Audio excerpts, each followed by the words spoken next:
Ein guter Verkäufer ist keiner, der in 5 Minuten eine Ziege totquatscht. Ein guter Verkäufer ist jemand, der gut zuhört und die richtigen Fragen stellt. Und dann die Argumente punktgenau ausliefert.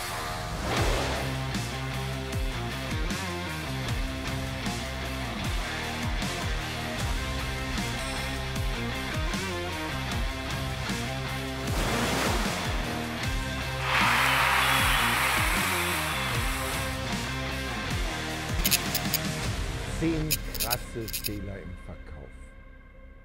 Was kannst du als Verkäufer so alles falsch machen? Und das ist ja relativ einfach. Du bist ja auch Kunde, ne? Und als Kunde weißt du ja, was dir gefällt und was dir nicht gefällt. Du kennst ja die Sachen, die du gut findest und die Sachen, die dich nerven. Und das kannst du wunderbar übertragen. In der Bibel steht ja irgendwie, tue anderen nicht das an, was man dir nicht antun soll. Und das kannst du auch relativ gut übertragen auf den Verkauf. So, ich habe mal ein paar Punkte gesammelt. Gehen wir mal durch. Erstens, Fachbegriffe. Permanent Fachbegriffe, die du selber nicht kennst, weil du ein Laie bist. Und du kannst deinem Gesprächspartner, also dem Verkäufer, überhaupt nicht richtig folgen, weil du gar nicht weißt, über was er da spricht. Ich erlebe das im Moment sehr stark in der Online-Szene, die mit ihren Fachbegriffen da kommen. Ja, da machen wir eine Lookalike Audience und dann gehen wir später ins Retargeting und ja, das kommt halt auf den Algorithmus an. Wenn der Bully ist, dann funktioniert es natürlich nicht. Ja, und als Laie sitzt du da und denkst, was will der von mir? Also eine erklärende Sprache statt diese ganzen Fachbegriffe. Dann der Verkäufer spricht die ganze Zeit von sich, statt mit dem Kunden zu sprechen. Ich habe, ich hatte, ich habe. Das willst du als Kunde nicht hören. Wenn er Referenzen bringt, wunderbar. Aber ansonsten ist das Wort ich das falsche Wort in einer Verkaufsargumentation. Dann das Thema Einwandbehandlung. Also die größten Fehler, die Verkäufer machen, ist, sie sind nicht vorbereitet und sie sind vor allen Dingen nicht vorbereitet auf die Einwände der Kunden. Und der Kunde nennt das ja gar nicht Einwand. Der Kunde sagt ja, ich habe eine Frage. Der Kunde sagt, das ist mir zu teuer. Das habe ich woanders günstiger gesehen. Mir gefällt die Farbe nicht. Das ist mir zu groß, das ist mir zu klein. Das dauert mir zu lange. Da habe ich schlechte Erfahrungen mitgemacht. Das bieten andere auch an. Also das sind alles Fragen, Vor- und Einwände und die Verkäufer können damit nicht umgehen. Das ist ein ganz großer Fehler. Nicht vorbereitet sein und nicht damit umgehen können. Auf den Wettbewerber schimpfen. Ja, du kommst irgendwo hin und sagst, ja, ich war auch schon bei dem und dem. Was weiß ich, du gehst in ein Möbelgeschäft und du sagst, ja, ich habe sowas Ähnliches bei Ikea gesehen. Und jetzt schimpft der Möbelverkäufer die ganze Zeit auf Ikea, was das für eine Qualität ist und dass das ja nicht geht und überhaupt. Gehört sich nicht. Man wird nicht dadurch besser, dass man andere schlecht macht. Das eigene Angebot nicht kennen. Das ist ein Klassiker. Du als Kunde bist besser vorbereitet als der Verkäufer. Du hast dich im Internet informiert und der Verkäufer erzählt dir Unsinn. Ja, ich hätte gern das Modell, aber mit der Ausstattung. Sagt er, ja, das Modell gibt es nicht mit der Ausstattung. Doch, das heißt so und so. Nee, das gibt es nicht. Und du weißt, dass es das gibt. Der Verkäufer ist aber einfach nicht richtig informiert.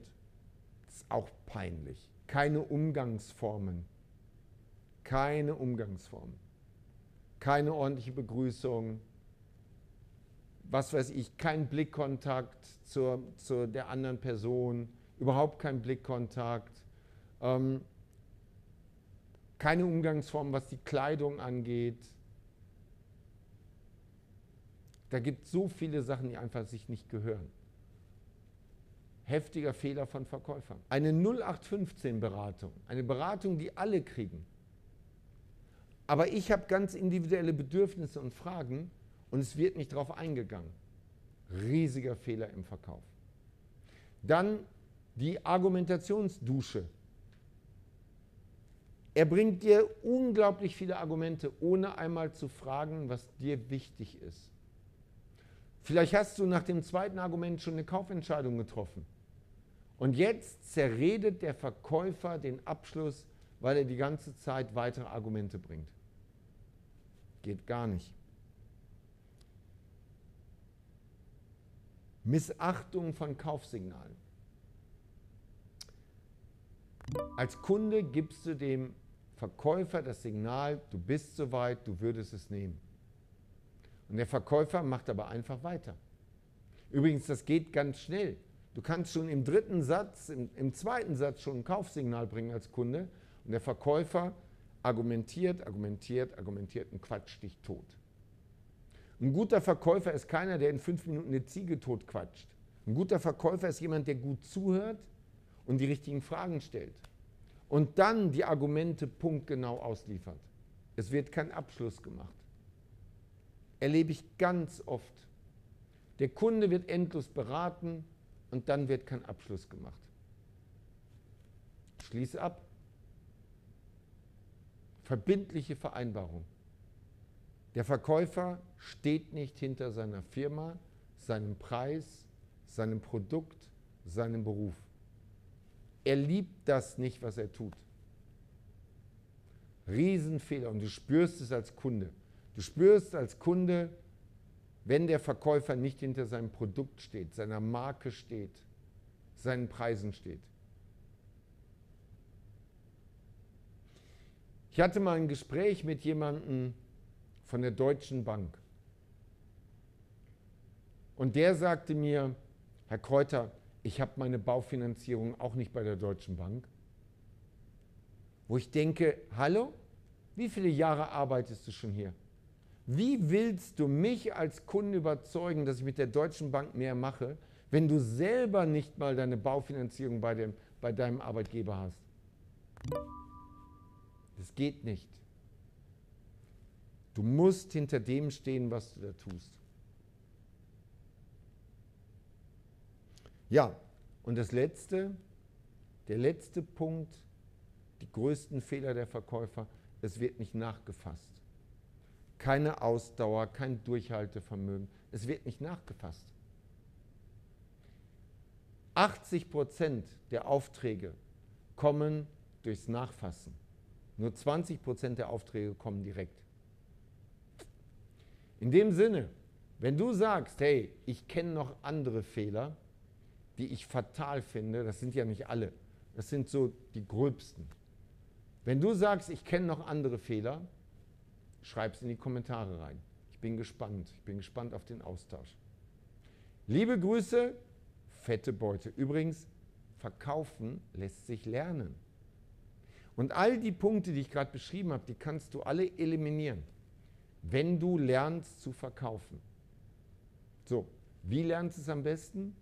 Geh mal in meinen Shop rein, dirkreuter.com.